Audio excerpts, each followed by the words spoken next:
opting out. Jeter shakes his head and brushes past me as the Blue Street Boys finish and exit stage left to mild applause. "Thank you, boys," he says into the mic. "I don't think I've ever heard such unique, harmonies." He glances over at me and raises one bushy brow.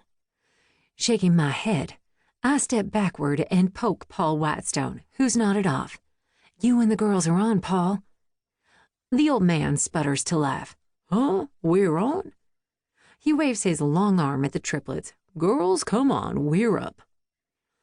Jeter rouses the crowd with a big call into the microphone, waving his hat in the air. "How y'all doing?" They give Jeter what he wants: hoots and hollers, whistles and cheers. "The hills are alive with the sound of music." Jeter cuts a glance at me. "We've got a real treat for you folks tonight."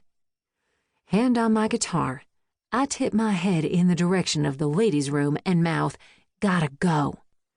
"Next up," Jeter's voice trails after me, "Paul Whitestone and the Dixie Does." Tucking into the ladies' room, I push the lock and fall against the door. My stomach feels like a firecracker just exploded in it. My heart is racing at top NASCAR speed, and my legs are trembling like Granddaddy's old hound Bruno when it thunders. Go out there, sing in front of folks? Who am I kidding? Freedom, Alabama, and their Nashville tradition have haunted me for the last time. I shift my guitar so it hangs down my back and dampen a wad of paper towels. Patting the sweat beads from my forehead, I wonder if I'll make it out of the hall alive. Blue spots flicker before my eyes. "Should have stayed home where you belong," I scold my reflection in the mirror. "At 25, you should know better." Grandpa McAfee is right. If you can't run with the big dogs, stay on the porch. Drawing a shaky breath, I adjust my guitar strap so that it's not cutting into my shoulder and unlock the door. But before I can jerk on the knob, the door flies open, bonking me on the head. Ouch! My hand goes to my forehead as Arizona Parrish shoves her way inside. "What are you doing?" She tilts her soft blonde head to one side and props her hands on her skinny waist. I pop her on the shoulder. "What are you doing? There's only room for one in here." "I came to find out what you're doing."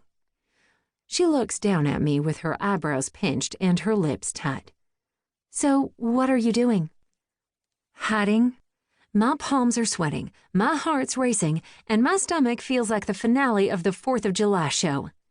"Robin, it's just performance anxiety, stage fright." She grabs me by the arms.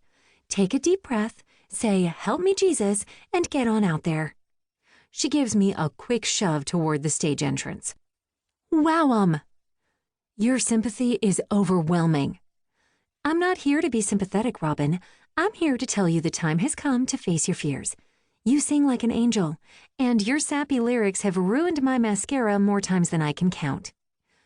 "Well, hot diggity dog for me. I don't care what my lyrics have done to your mascara.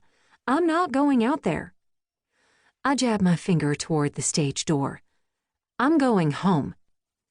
My boot heels thud across Freedom Music Hall's ancient wood floor. The floor that has borne the souls of Garth Brooks, Tammy Wynette, Lionel Richie, and the great Billy Graham. Center stage, old Paul is plunking his banjo while the triplets clog on top of a 3-tiered platform, shaking their ruffled skirts, shaking the entire hall. Arizona follows me to my guitar case. How 3 pudgy girls move their feet so fast is beyond me. They've been clogging and eating since they were born. I settle my guitar in its case. She sighs. "Got to admit, they have the best legs in Freedom." This makes me laugh. Can't argue there. "Robin, don't lock up your guitar. Get out there. Beat this stage fright. If those triplets have the best legs in Freedom, you have the best voice and the best songs. Please, for me." Arizona claps her hands under her chin and bats her eyes. I stop buckling up my guitar case.